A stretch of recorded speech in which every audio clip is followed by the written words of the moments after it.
I do. Have a seat over here. They're conferring, and we'll get to you in a minute.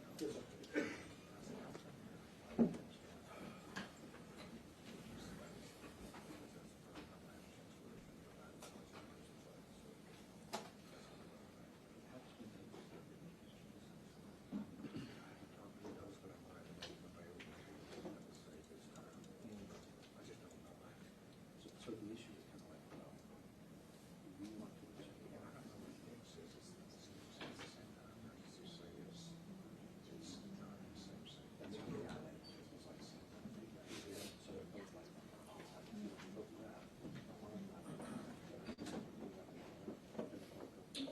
Mr. Piot, if you do those Starbucks runs, you need to bring enough for the class. Yes, Your Honor.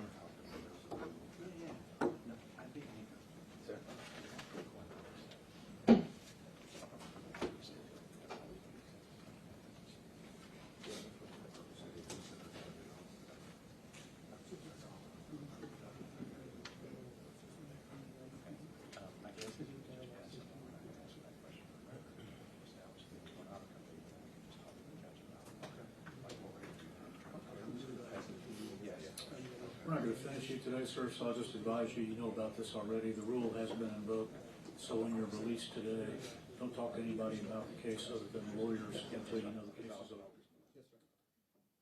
Yes, Your Honor, I think we've been able to reduce it, but I do have a few questions. All right, go ahead. He's been sworn. Are you still Sergeant Coronado?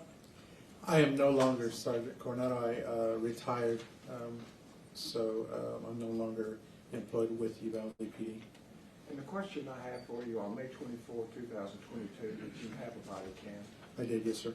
Can you tell us how that got started and what caused the body cam to start?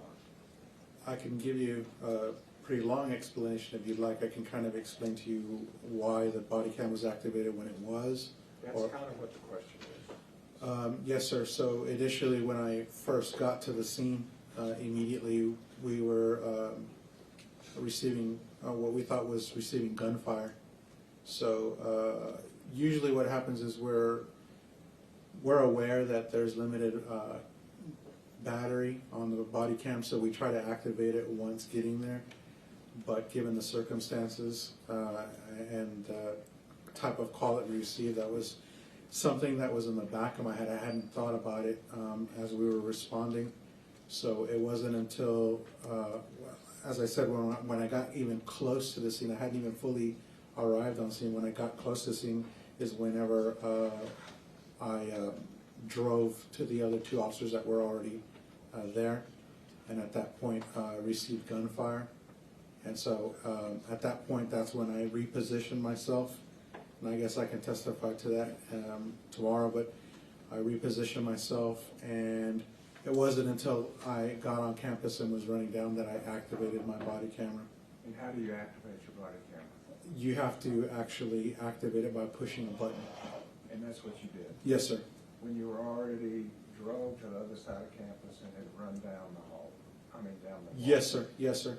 Okay. And is that accurately depicted in your body camera? I believe, yes, sir. Yes, sir.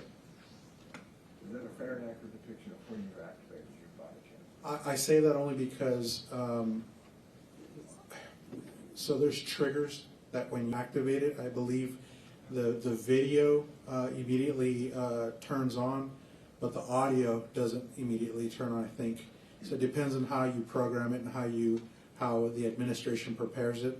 So I want to say that the video immediately turns on, but the audio doesn't turn on, I think. It could be, it's been close to 4 years now. But your operation is simply pushing a button? Correct, yes, sir. Pass the witness. Thank you. Hey, Sergeant Coronado, this is like not really even, it's not a whole lot about you. We're just trying to figure out when your body cam started. Yes. And I'll just tell you because we have another officer that was away from you, and his apparently has started at the exact same time. So we want to just try to understand from you, have you reviewed your body cam footage like in where it started with the prosecutor? So I have reviewed it, which is to say I've looked at it. I haven't gone into great detail about time and things like that. I know that It had been some time after the fact that I had reviewed it, but as far as getting accurate times and being able to go over details as that, I never truly investigated that part of it. What I did see though, and what I do understand is that yes, while I was running down the breezeway is when I activated my camera. And is that in your mind and in your memory? Is that what you remember doing, is activating Yes. as you were doing that? Yes, sir. So when you were at Geraldine and Grove, your memory is that you did nothing to trigger an activation. And I'm not blaming Correct. you. You thought you were taking fire and there was other Correct. stuff going on. Yes, sir. We just wanted to make sure that there wasn't some body camera footage out there that we never received. Right. Yes, sir. No, sir. That's Okay, so- correct. So in your memory, where the body camera turned on is where you remember turning it. Unless that thing activated and turned on and then turned back off, I do distinctly remember, because it's a habit. Even when it's on, you have a tendency as you're on a scene to just hit it and double check that it's working. You understand what I'm saying? Because the position of it now, has it accidentally been turned on and off? That has happened before in the past, and that's kind of why. I mean, you just instinctively just try to make sure that thing is on. But I do have a memory and of me turning it on as I was running down the breezeway that day. I don't remember. I don't think that there's any other body cam footage that was mine that day. Okay, and so with any kind of issue maybe with Mendoza turning it on at the exact same time, we would have to go talk to Mendoza and ask. Yeah, that's news to me. Yeah, I have no idea anything about that, sir. Okay, and you were not with Mendoza at the time when you activated your body cam? Now, can you clarify which Mendoza? Because I had two Mendozas at that day. Jesus. Jesus, also known as Blue. We call him Blue, but yes, sir. That's that. So again, I'm going to have to clarify with you. When I first got there at the scene, when I was explaining to you earlier, I was there with him. Right. Does that make sense? At Geraldine and Grove. Geraldine and Grove, yes, sir. That's right. And that's why we're trying to, because in our mind, we have two officers with body cam, none of the camera footage from Geraldine and Grove, and both are activated at the same time at a different spot. Body cam footage. Yes.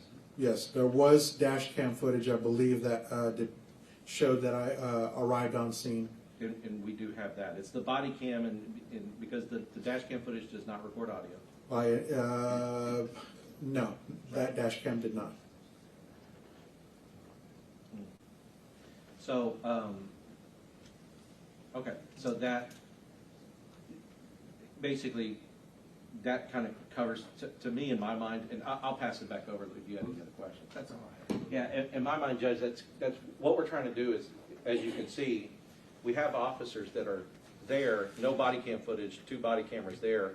They leave each other, they separate, and both turn on at the same time, separated away from the corner.